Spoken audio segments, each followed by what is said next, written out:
Assalamualaikum. Assalamualaikum warahmatullahi wabarakatuh. Saya lanjutkan untuk desain sistem berikutnya. Sama ya, karena di desain sistem terbagi menjadi beberapa part video, beberapa bagian yang harus saya jelaskan. Tapi untuk bab desain sistem ini, capaian pembelajarannya adalah satu, mahasiswa mampu menghasilkan desain data yang efisien. Yang kedua, mahasiswa mampu membuat desain antarmuka pengguna yang efektif. Yang ketiga, mahasiswa mampu menggambarkan arsitektur sistem. Nah, di bab ini, di pertemuan ini saya ingin menjelaskan tentang konsep arsitektur sistem. Jadi, setelah sistem dirancang dari perspektif persyaratan perangkat lunak, arsitektur sistem itu perlu ditentukan. Kenapa? Karena ini adalah infrastruktur teknis ya yang diperlukan untuk mendukung sebuah sistem. Jadi hal ini sangat relevan jika sistem yang akan diimplementasikan dan dipelihara oleh sebuah organisasi atau yang akan digunakan oleh sebuah organisasi itu menggunakan sistem yang baik. Nah, maka arsitektur sistemnya juga harus diperhatikan. Jika sistem akan di-outsource-kan misalnya ya berbasis cloud atau didukung oleh penyedia layanan perangkat lunak lain, maka infrastruktur dalam banyak kasus biasanya akan ditentukan sebelumnya oleh pemasok sistem atau oleh outsource-nya. Nah, tetapi jika cloud atau komputasi on bergantung pada penggunaan server jarak jauh bersama yang di-hosting di internet, ini akan memberikan fleksibilitas yang lebih besar, skalabilitas dan pendekatan pembiayaan yang tentunya berbeda. Nah, tanpa perlu menerapkan dan memelihara infrastruktur yang menjadi dasarnya. Nah, ada sejumlah faktor yang dapat berdampak pada arsitektur yang dipilih untuk suatu sistem yang baru, termasuk infrastruktur perusahaan yang ada. Jadi skalabilitas untuk memungkinkan pertumbuhan volume data dan jumlah pengguna sistem, kemudian adanya persyaratan sistem lama yang sudah ada, dan adanya kebutuhan integrasi web gitu ya, dengan apapun. Jadi persyaratan keamanan sistem itu juga dapat berdampak pada desain infrastrukturnya. Biaya awal dan total biaya kepemilikan jika itu disediakan oleh outsource atau tenaga vendor lain ya pasti akan ada biaya peralihan kepemilikan ya. Nah, itu juga perlu dipertimbangkan meskipun itu merupakan hal teknis. Nah, secara tradisional, sistem komputasi komersial pada awal tahun 1960-an sampai kurang lebih tahun 1970-an itu didukung oleh komputer mainframe atau komputer mini yang biasanya berbasis dan dikelola oleh Departemen Teknologi Informasi atau Komputasi Pusat di sebuah organisasi. Nah, komputer-komputer ini biasanya menampung semua sistem dan data organisasi dan pengguna bisa berinteraksi dengan perusahaan melalui terminal bodoh istilahnya ya, atau melalui terminal yang tidak ada kemampuan pemrosesan secara nyata istilahnya. Nah, jadi dia terhubung langsung ke mainframe-nya. Nah, mainframe masih digunakan oleh beberapa organisasi yang perlu memproses data dalam jumlah besar di suatu lokasi, misalnya bank. Mainframe pada awalnya itu digunakan dengan sistem pemrosesan batch yang melibatkan pemasukan data dalam jumlah besar dan kemudian memproses kumpulan data, di mana seringkali bisa dalam membutuhkan waktu semalaman ya untuk memperbarui file sistem utama. Sementara pendekatan pemrosesan data seperti ini biasanya cocok untuk aplikasi yang tidak terlalu kritis waktu. Dalam banyak kasus biasanya sudah digantikan oleh sistem pemrosesan transaksi online yang memproses data yang dimasukkan secepat mungkin ya, segera untuk memastikan bahwa semua file data tetap atau real time. Nah, kedatangan komputer pribadi, bisnis atau PC ya istilahnya, jadi personal komputer atau komputer pribadi pada akhir tahun 1980-an ini memungkinkan pengguna untuk menghost dan menjalankan perangkat lunak mereka sendiri dan menyimpan data mereka sendiri. Jadi misalnya pengolah kata dan aplikasi spreadsheet, sehingga akhirnya personal komputer ini berdiri sendiri ya, dan bisa terhubung ke jaringan yang memungkinkan mereka untuk bertukar data. Meskipun desa yang berdiri sendiri ini memberikan beberapa manfaat, tetapi mereka bisa menciptakan masalah yang berkaitan dengan sekuritas atau keamanan dan konsistensi data. Karena jika penggunanya berbeda, pengguna yang berbeda mungkin telah menggunakan versi yang berbeda dari database yang sama, sehingga akhirnya munculnya jaringan area lokal atau local area network LAN ya, di mana ini memungkinkan personal komputer PC yang berdiri sendiri tadi independen ya, dia bisa disebut sebagai klien untuk dihubungkan ke komputer yang bertindak sebagai server yang menyimpan program dan data-datanya. LAN ini juga memungkinkan terhubungnya printer atau scanner dan perangkat khusus lainnya ya untuk melakukan sharing data. Nah, jaringan area yang luas atau wide area network WAN juga ada ya, di mana ini memungkinkan koneksi klien atau LAN melalui jarak yang sangat jauh. Jadi misalnya di negara yang berbeda, Indonesia dengan negara yang lain. Nah, sistem yang menggunakan jaringan seperti ini disebut sebagai sistem terdistribusi dan biasanya dalam banyak kasus ketika user atau pengguna mengakses data melalui koneksi jaringan, maka tidak menyadari arsitektur yang mendasarinya itu seperti apa arsitektur sistemnya. Nah, ada sejumlah konfigurasi jaringan, meskipun semuanya dianggap sebagai desain client server dan arsitek jaringan ahli sering digunakan untuk menentukan dan memelihara jaringan yang kompleks yang rumit. Dalam konfigurasi client server, klien akan mengirimkan permintaan data melalui jaringan ke server, kemudian server memproses permintaan dari klien dan mengekstrak data yang diperlukan, yang kemudian dikirim kembali melalui jaringan ke klien. Klien ini disebut istilahnya gemuk atau kurus gitu ya, adalah klien yang menangani sebagian besar pemrosesan aplikasi dan seringkali berupa komputer PC atau laptop, atau istilahnya tim klien kurus melakukan pemrosesan yang sangat sedikit dan sebagainya. Kalau klien melakukan pemrosesan sangat besar, maka disebut klien gemuk, itu ya istilahnya saja. Nah, sebaliknya bergantung pada server yang melakukan pemrosesan, biasanya menghasilkan kinerja yang lebih baik dan biaya perangkat keras yang lebih rendah. Kalau tim klien mungkin dianggap terminal itu tadi yang tanpa itu ya, langsung connect ke mainframe sederhana ya, yang terdiri dari layar, keyboard, dan mouse tanpa atau kemampuan pemrosesan terbatas. Nah, desain client server itu umumnya dianggap sebagai two-tier atau three-tier. Client di kedua desain menangani antar muka pengguna ya, interface pengguna. Dalam desain dua tingkat, pemrosesan aplikasi dibagi antara server dan klien dengan semua data disimpan di server. Dalam konfigurasi tiga tingkat, server aplikasi berada di antara klien dan server data. Nah, server aplikasi lapisan tengah ini menangani permintaan klien dan memecahnya menjadi perintah akses data yang ditangani oleh server data. Kemudian beberapa desain yang lebih rumit itu memiliki banyak lapisan ya, yang disebut dengan entire. Nah, dalam perangkat lunak middleware, spesialis jaringan multi-tier memungkinkan transfer data antara tingkat yang berbeda, termasuk misalnya enterprise system atau aplikasi perusahaan dan layanan web.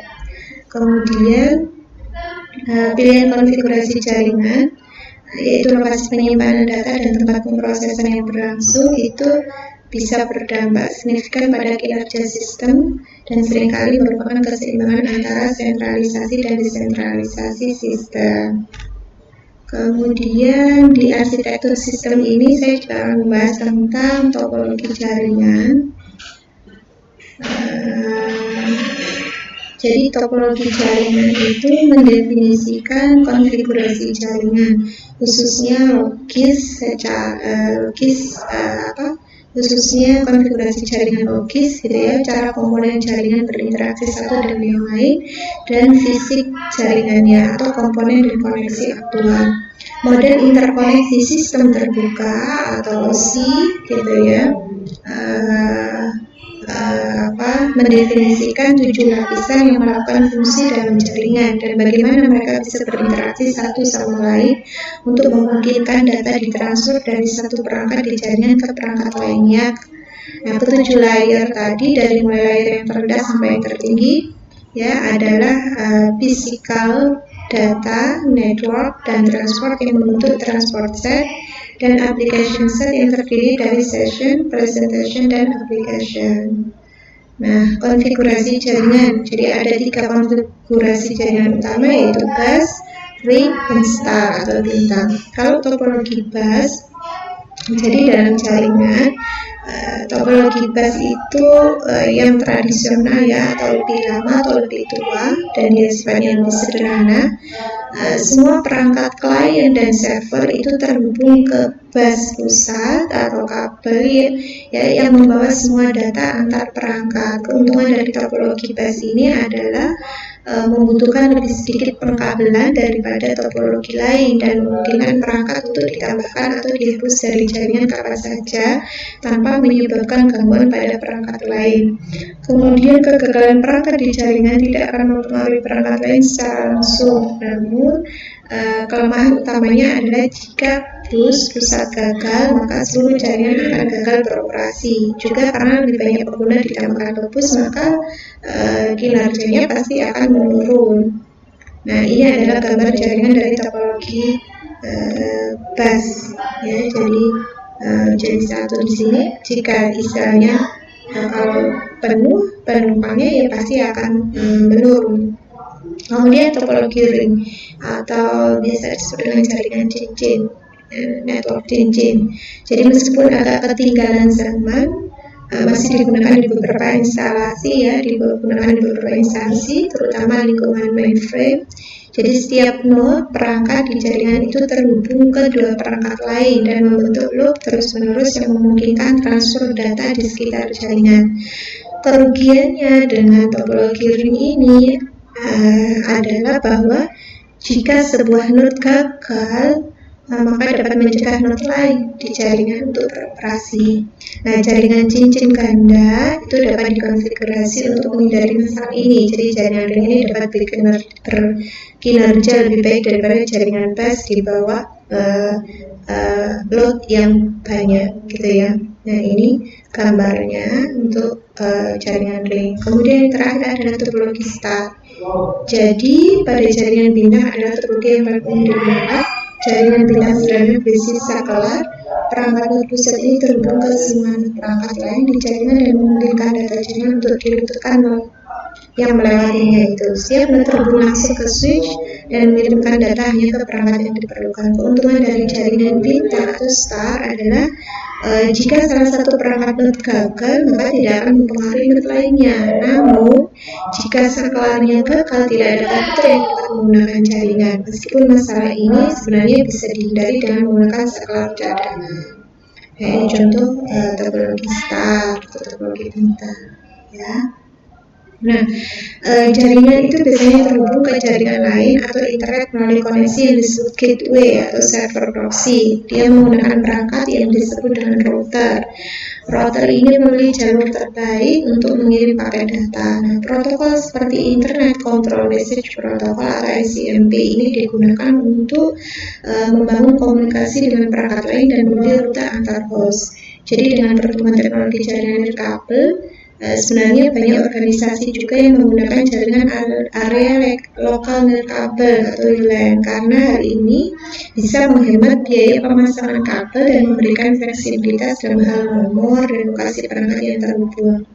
Namun mungkin ada sedikit masalah terkait keamanan dan gangguan listrik. Ya, ada sejumlah standar jaringan nirkabel, misalnya Institute of Electrical and Electronic Engineer, ya, yaitu IEEE 802.11n, dan ini terus berkembang untuk mendukung teknologi yang lebih baru.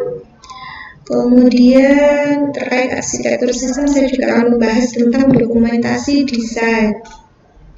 Jadi menggunakan pendekatan desain terstruktur, ketika desain perangkat lunak dan perangkat keras telah selesai, akan menghasilkan dokumen desain sistem yang menentukan desain rinci. Format dokumen tersebut itu bervariasi antara organisasi, tetapi harus jadi antara organisasi yang satu dengan yang lain. Format dokumen desainnya bisa berbeda ya, tetapi meskipun berbeda tadi, jika ada perbedaan harus mencakup pengenalan manajemen, kemudian arsitektur sistem, perangkat keras dan perangkat lunak, kemudian diagram desain, termasuk desain database-nya bagaimana, antar muka manusia komputernya, misalnya tata layar, input, misalnya layar entry data dan output-nya seperti apa. Nah, contoh template dapat di-download ya, saya sudah share di learning management system kita di spada.omg.ac.id. Untuk pertemuan yang membahas tentang arsitektur sistem, saya juga mengunggah format tentang format dokumen terstruktur ya untuk arsitektur sistem dari bukunya siapa, tetapi itu berbahasa Inggris, saya sertakan itu, mungkin nanti kamu gunakan di kemudian hari ya. Nah, meskipun sebagian besar konten seperti tata layar sudah dilakukan peninjauan ya, sudah ditinjau dan disetujui, di-approve oleh pengguna sistem selama proses desain, tetapi pemangku kepentingan yang lain seperti staf teknologi informasi itu juga perlu mempertimbangkan desainnya seperti apa dan apakah menyetujuinya atau tidak. Demikian pula dengan manajemen organisasi ya, yang pengambil keputusan kerja yang ada di organisasi itu harus benar-benar mempertimbangkan usulan dari desain tadi, sehingga desain itu nantinya bisa memberikan kepuasan kepada keseluruhan elemen yang ada di organisasi itu, baik itu pemangku, kemudian manajemen ya, pemangku kepentingan, manajemen atau pengguna sistem akhirnya.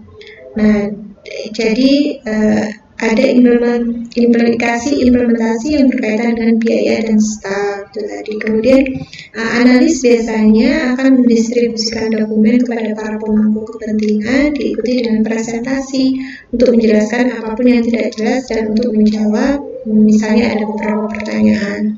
Nah, hasilnya akan menjadi salah satu apakah persetujuan manajemen untuk melanjutkan desain sistem itu atau permintaan untuk melakukan redesign atau desain ulang ya, misalnya ada penambahan fitur dan lain sebagainya, atau misalnya sampai pada keputusan untuk menghentikan project jika dirasa pihak manajemen merasa desain yang dibuat itu tidak sesuai dengan arsitektur sistem dari organisasi yang sikla ini tadi. Nah, jika persetujuan diberikan, maka dilanjutkan tahap berikutnya, yaitu tahap pengembangan sistem. Ringkasannya dari pertemuan kita yang bab desain sistem dari awal sampai akhir, dari beberapa part desain sistem sampai part yang terakhir ini adalah bahwa keputusan perlu dibuat tentang bagaimana sistem yang diusulkan itu nanti akan diimplementasikan. Apakah sistem yang akan kita buat ini bisa kita buat sendiri oleh staf IT yang ada, misalnya jika ada keterbatasan staf IT dengan pertimbangan waktu yang banyak dan lain sebagainya, ataukah bisa juga kita outsourcingkan atau kita sistem itu supaya dibangun oleh atau didevelop oleh pihak luar, vendor. Nah, ya, outsourcing pengembangan atau pengadaan solusi peralatan yang ada. Nah, jika sistem akan dikembangkan, kebutuhan data itu perlu dimodelkan dan antar muka pengguna perlu didesain, dirancang interface-nya. Sebagian besar sistem informasi itu menggunakan database untuk menyimpan datanya, sehingga pemodelan entitas itu perlu diperhatikan. Kemudian merupakan pendekatan top down, dapat digunakan untuk menghasilkan model data logis. analisis model fisik, kemudian diturunkan yang digunakan untuk menghasilkan satu set desain tabel. Nah, ini perlu diperiksa melalui penegakan normalisasi bottom up yang memastikan bahwa satu set desain tabel yang sudah terstruktur dengan benar dan sudah bisa diproduksi. Nah, desain user interface sangat penting untuk keberhasilan sistem dan maintenance ya perawatan. Itu harus dilakukan untuk memastikan bahwa pengguna dikonsultasikan untuk menghindari perubahan yang mahal pada tahap selanjutnya di sistem development lifecycle. Jadi itu benar-benar sebelum mengembangkan atau mendevelop sistem, dari mulai perancangan, dari mulai awal ya, dari mulai mengidentifikasi kebutuhan sistem, requirement analysis, kita menganalisa kebutuhan sistemnya itu apa, kita identifikasi, kemudian kita desain dari mulai perancangan ERD-nya, kemudian perancangan arsitektur sistemnya, perancangan misalnya flowchart, data flow diagramnya, konteks diagramnya, sequence diagramnya, itu tadi pokoknya itu sudah. Nah, supaya itu tujuannya adalah itu tadi untuk menghindari beberapa perubahan-perubahan yang menyebabkan adanya cost budget yang mahal di kemudian hari. Meskipun misalnya sistemnya sudah dibuat, tetapi misalnya ada penambahan re-engineering lagi, ya nggak apa-apa, tapi nggak menghindari, meminimalisir seperti itu gitu ya. Kemudian arsitektur sistem itu harus dirancang untuk memperhitungkan persyaratan sistem dan kendala teknis organisasi.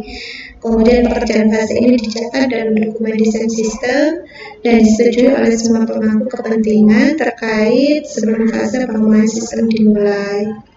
Itu saja yang saya jelaskan dari desain sistem di video part yang terakhir, yaitu topiknya topik pembahasannya tentang arsitektur sistem. Kalau ada yang belum paham atau ada yang mau didiskusikan bersama dan mau ditanyakan, bisa langsung ditanyakan di kolom message yang ada di Spada Learning Management System kita, atau langsung tulis komen ya di bawah ini, tulis komen di channel YouTube saya di Mama Wihati. Saya akhiri. Assalamualaikum warahmatullahi wabarakatuh.